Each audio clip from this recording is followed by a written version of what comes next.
皆さんこんにちは。毎日少しずつ社交に使える英語の上達を目指すソーシャルイングリッシュポッドキャストへようこそ。今日はぜひもっと自信を持って英会話してみましょう。 Are you ready, Percy? Let's go! Hey everybody, welcome back to another episode of the Social English Podcast. Today we're going to continue with part 3 of the FORD method. Let's get started right after this. 英語を学ぶとき、学ぶべき重要なスキルの一つは、良い会話をする方法です。今日のエピソードでは、ネイティブアメリカンの英語を話す人の視点から、英会話のトピックをお教えします。友達になりたい英語を母国語とする人と、有効的な会話をするために使用できる現在のトピックを学びます。これがソーシャルイングリッシュの本質です。さあ、始めましょう。Okay, everybody, welcome back to the Social English Podcast. And this podcast is here to help you speak better social English, real actual English used in social situations, especially in Western countries such as the United States, where I'm from. So today, we're going to continue with the method I was teaching you on how to build stronger, deeper conversations with people. That is the FORD method. Today, we're going to focus on the second part, which is the O for today's particular episode. Now, if you're new to the podcast, we now have a YouTube channel, so you can watch the show or you can listen to it. You have those two options. If you are new, thanks for coming and thanks for showing up. Let's talk about what your English level should be for this episode. Okay, so for those of you who already speak a little bit of English or are not from Japan and are listening from a different country, basically you should have a higher level of English for this series. This is really digging into conversations. So don't be too scared of your own level. I talked about that in another episode about where your English level should be right before I started this series. So don't worry about that and let's just move on, okay? If you can understand me right now, you should be okay to begin learning how to make these better, stronger conversations. So let's get going. Let's remember, if you've watched the previous episodes, you would remember that the FORD method is about creating a great, stronger conversation with someone that you are trying to make a really close relationship with. And what I mean by relationship is at least to becoming friends or friendly with that person. So remember, you're not going to use this for your teacher or someone you don't know, maybe someone at the grocery store where you buy your food or you go shopping. You go to the movie theater and buy a ticket. This is not where you want to use the FORD method. Okay? So please remember that. Next, please remember that the last two episodes, remember those if you haven't seen them yet or listened to them, please go back and do that. So, what is O? Okay? O stands for occupation. We want to talk about someone's job. We want to talk about their occupation, their career, something like that. That's where you want to use, or that's how you want to use this part of the FORD method. Many times, if you watch American or British or Western English television shows or movies, you will hear this in conversation. You'll hear questions asking about people's work or their occupation. So how do we do that? How do we do this in a social English way? Well, what we want to do is we want to, you will hear, or the question, where do you work? Fitness, fun, so much, but how do you describe the Memphis Jewish Community Center when people ask you, where do you work and what do you do? How do you just describe all that goes on? Well, it's a place on for the pavement in front of school. Do you work where do you work? At the Zeeland Public School. I work at the Zeeland Public School. Oh, I meant sort of like... Where do you work is a question that is often used to talk about where someone works or their occupation. You can also hear, or you will also hear, what do you do for a living? Hi, Linda. What do you do for a living? I'm a retired school teacher, mostly. I taught special ed for about 22 years. What do you do for a living? I'm a Cuban salsa instructor. Right now, I do more private lessons because there's a lot. Those are the basic ways that you would hear this. Many times in movies, in series and things like that, you may hear that. But to be honest with you, that is not the way you want to ask someone in real life. You don't want to ask them, what do you do for a living?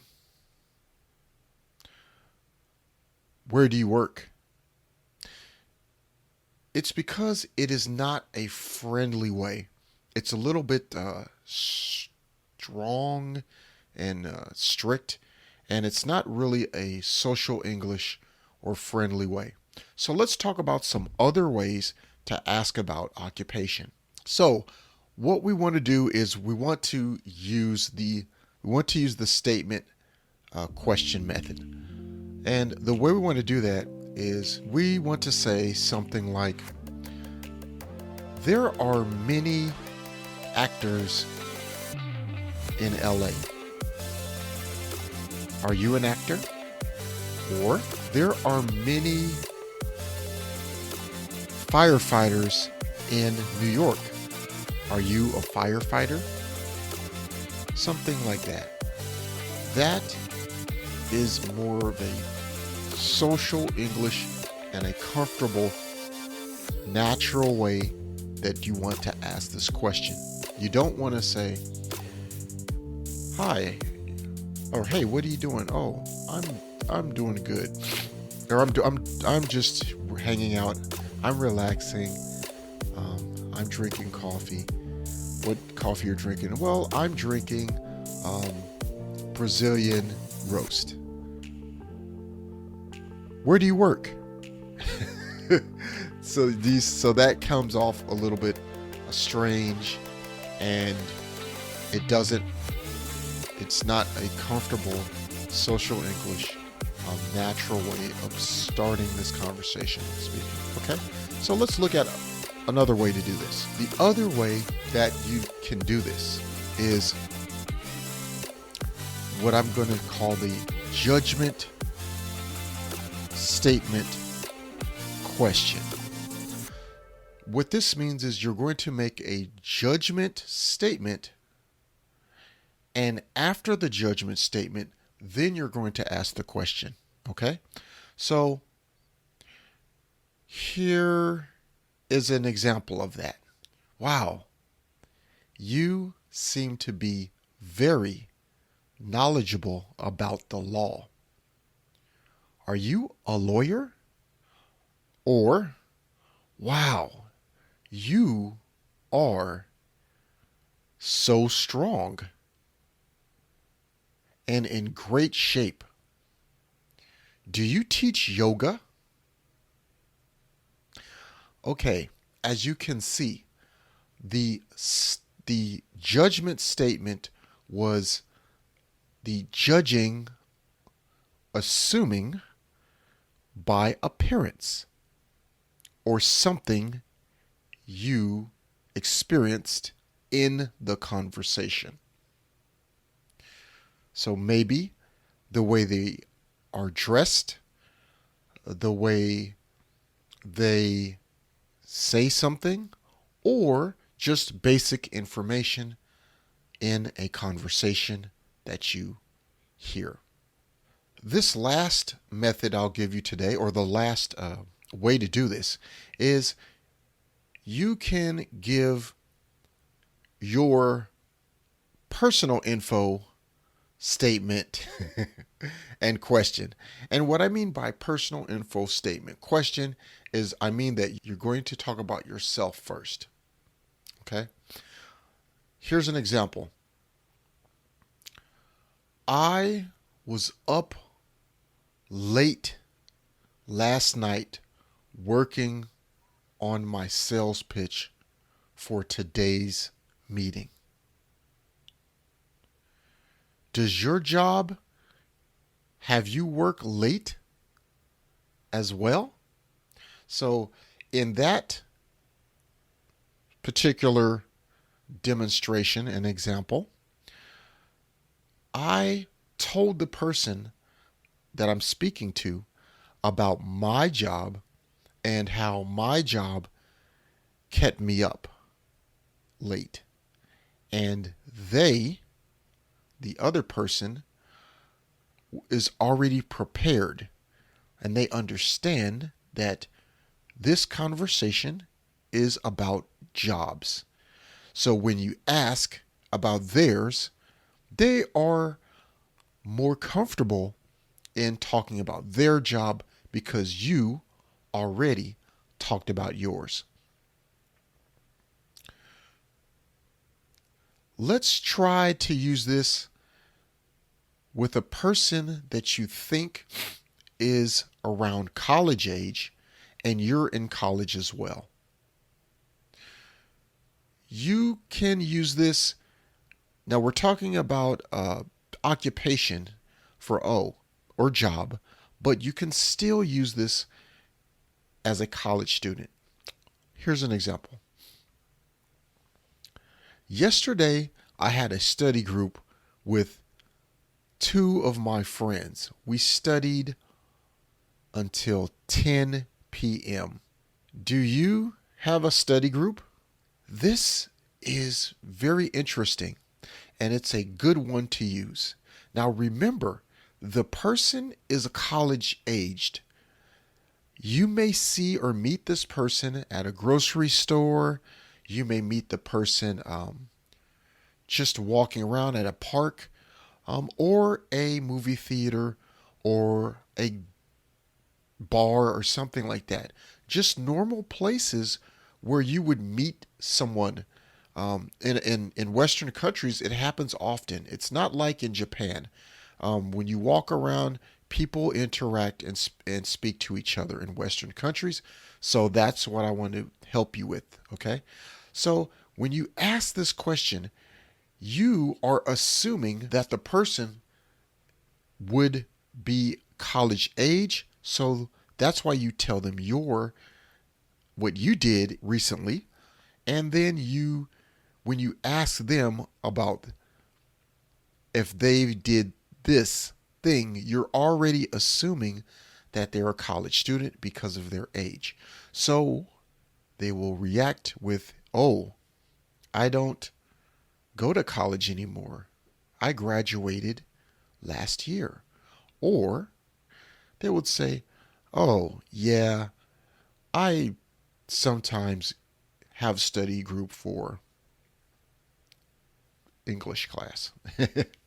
So it gives you a lot of information by giving your information first.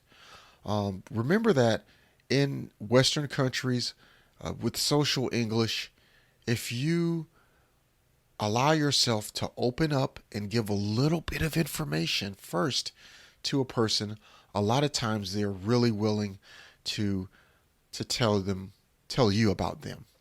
Those are a couple of ways to ask someone about their occupation or job, even about their college life.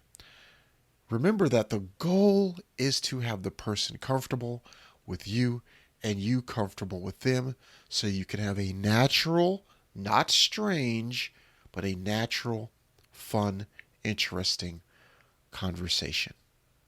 Okay, So once again, that's it. That is the O in the FORD method for occupation. Okay, for today's action item, okay, what I want you to do is I want you to come up with, using the 3 ways I gave you today: statement, question, assumption, statement, question, and personal information statement, question. So use one of those or more and try to introduce your own real job or occupation. Okay? Try practicing that with your friend, if you're lucky, an English-speaking person, or just your avatar. Talk about that with them and practice so that you can use it in a real-life situation and be very successful in meeting new people and making strong connections and friendships. この章を気に入っていただけたら、5つ星のレビューをぜひお願いします。コメントは英語か日本語でお書きいただければ喜んで読ませていただきます。リアルソーシャルイングリッシュ .com にアクセスしてぜひ無料でダウンロードしてください。ほとんどの日本人の英語を勉強している人がやってしまいがちな7つの間違いとその正しい言い方。また、毎日英語を上達させるのに役立つ資料もたくさんあります。Apple Podcast、Google Podcast、Stitcher、そして今はパンドラでもポッドキャストを購読いただきます。支援者になっていただけませんか？私たちがこの章を作るための支援として$5の寄付をお願いできませんか？今後のエピソードで感謝の気持ちをお伝えします。また、そこでしか利用できない新しいコンテンツも入手できます。patreon.com/socialenglish からご参加ください。ソーシャルメディアで私たちのポッドキャストを友達にシェアしたり、Twitter、Facebook、Instagram のフォローをお願いします。Okay. Well, like I said before, that's going to do it for today's episode. Please don't forget that this is a podcast, so you can go and listen to this podcast at Google Podcasts, Apple Podcasts, or your favorite podcast player. There's a link down in the description for how to go to those podcasts. Just click on the link and you can listen while you're riding a train or riding your bicycle or walking or exercising. If you don't want to listen to it, you can always come to this YouTube channel and watch the video.